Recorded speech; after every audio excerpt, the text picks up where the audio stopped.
Easy লার্নিংয়ে আপনাদের সবাইকে স্বাগত। আজ আমরা একটা খুব গুরুত্বপূর্ণ বিষয় নিয়ে কথা বলবো, আর সেটা হলো গণতান্ত্রিক অধিকার। তো গণতান্ত্রিক অধিকারের আসল মানেটা কি, আর এই অধিকারগুলো কেনই বা এত জরুরি? ব্যাপারটা ভালোভাবে বুঝতে হলে আমাদের প্রথমে দেখতে হবে অধিকার ছাড়া একটা জীবন ঠিক কেমন হতে পারে। চলুন শুরু করা যাক 2005 সালে লেখা 9 বছরের এক শিশুর এই চিঠিটা দিয়ে। এই চিঠিটা আমাদের এমন একটা পৃথিবীর দিকে নিয়ে যায় যেখানে সবচেয়ে সাধারণ সুরক্ষাটুকুও নেই, মানে এমন সব জিনিস যা আমরা সাধারণত ধরেই নিই যে আমাদের প্রাপ্য। একবার ভাবুন তো সেই মানুষগুলো আর তাদের পরিবারগুলোর কথা।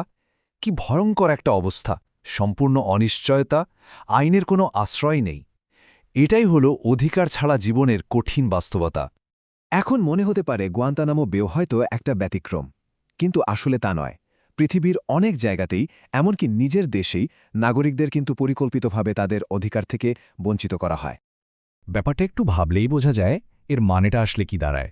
নিজের সরকার বেছে নেওয়ার সুযোগ নেই, স্বাধীনভাবে কথা বলার উপায় নেই, এমনকি নিজের বিশ্বাসটাও খোলাখুলিভাবে পালন করা যায় না। কিন্তু ভাবুন তো, তখন কি হবে যখন অধিকারের উপর সবচেয়ে বড় আঘাতটা কোনো বিদেশি শক্তি বা স্বৈরাচারী শাসকের কাছ থেকে আসে না, বরং আসে নিজেদেরই গণতান্ত্রিকভাবে নির্বাচিত একটা সরকারের কাছ থেকে? কসোভোর ইতিহাস কিন্তু আমাদের ঠিক এই ভয়ঙ্কর উত্তরটাই দেয়। এটা তো চূড়ান্ত বিশ্বাসঘাতকতা, তাই না? একটা সরকার তার নিজের জনগণের বিরুদ্ধেই অস্ত্র তুলে নিচ্ছে, যাদের রক্ষা করার কথা ছিল তাদেরই কিনা হত্যা করছে। এই মানুষগুলোর জায়গায় আমরা নিজেদের বসালে কি চাইতাম? উত্তরটা কিন্তু খুব সহজ, আবার খুব গভীরও। আমরা চাইতাম জীবন, মর্যাদা আর স্বাধীনতার একটা সুরক্ষা, একটা গ্যারান্টি। আর ঠিক এটাই হলো অধিকারের মূল কথা। তো অধিকার ছাড়া জীবনের এই ভয়ঙ্কর ছবিগুলো দেখার পর এবার চলুন পরিষ্কারভাবে বোঝা যাক এই অধিকার জিনিসটা আসলে কি। এটা কিন্তু শুধু একটা ইচ্ছা বা কোনো নৈতিক দাবি নয়। দেখুন, এই সংজ্ঞাটা দেখতে বেশ সহজ মনে হতে পারে, কিন্তু এর ভেতরে কিন্তু তিনটে খুব জরুরি উপাদান আছে। আর এই তিনটে জিনিসই একটা সাধারণ দাবিকে আইনত প্রয়োগযোগ্য একটা সুরক্ষায় বদলে দেয়।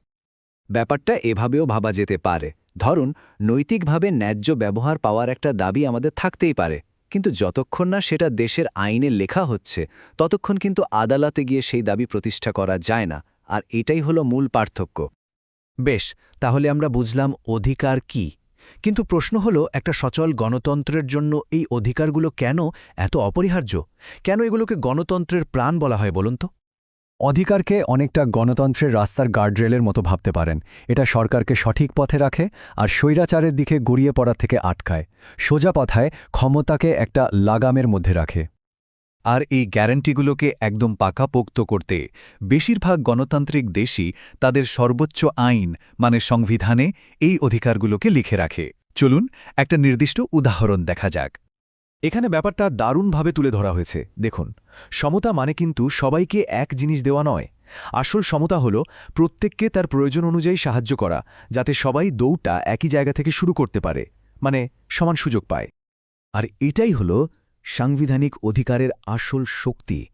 এটা শুধু কাগজে লেখা কয়েকটা শব্দ নয়, এটা হলো সমাজে গভীরভাবে গেঁথে থাকা অন্যায়কে ভেঙে ফেলার একটা শক্তিশালী হাতিয়ার। একটা হাতিয়ার যা সবার জন্য একটা ন্যায্য সমাজ গড়ার স্বপ্ন দেখায়। আর এই সব কিছুই আমাদের একটা খুব কঠিন প্রশ্নের সামনে এনে দাঁড় করায়। আচ্ছা, মত প্রকাশের স্বাধীনতা কি তাদেরও থাকা উচিত যারা সমাজে ঘৃণা আর ভুল তথ্য ছড়ায়? এর কোনো সহজ উত্তর কিন্তু নেই, তবে এই কঠিন প্রশ্নটার মুখোমুখি আমাদের সকলকেই হতে হবে। এরকম আরও অনেক কিছু জানার জন্য আমাদের চ্যানেল ইজি লার্নিং সাবস্ক্রাইব করুন।